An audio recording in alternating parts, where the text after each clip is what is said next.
भारतीय जनता पार्टीचे नेते आणि राज्याचे मंत्री नितेश राणे कावड यात्रेसाठी ठाणे जिल्ह्यातील मुंब्रा येथे दाखल झालेत.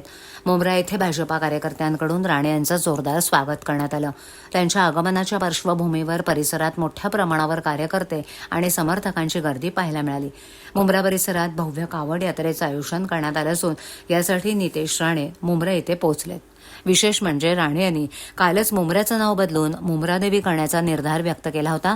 त्यामुळे त्यांच्या मुंब्रा दौऱ्याकडे राजकीय दृष्टिकोनातून पाहिलं जात आहे.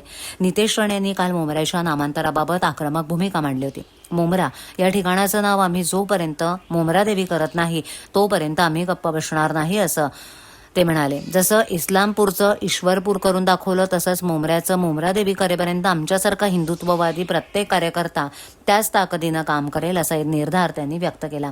राणे यांच्या वक्तव्यावर कळवा मुंब्र्याचे आमदार जितेंद्र आव्हाड यांनी प्रतिक्रिया दिली आहे.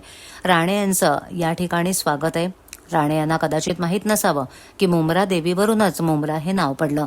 मुंब्रा नाव हे काही कुठल्या मुसलमानांना ठेवलेलं नाही असं आव्हाड यांनी म्हटलं. दरम्यान नितेश राणे यांच्या मुंब्रा दौऱ्यामुळे आणि मुंब्रा देवी नामांतराच्या मागणीमुळे ठाणे जिल्ह्यातील राजकीय वातावरण पुन्हा एकदा तापलंय. राणे आणि आव्हाड यांच्या वक्तव्यामुळे या मुद्द्यावरून आगामी काळात आणखीन काही राजकीय आरोप प्रत्यारोप होण्याची शक्यता आहे.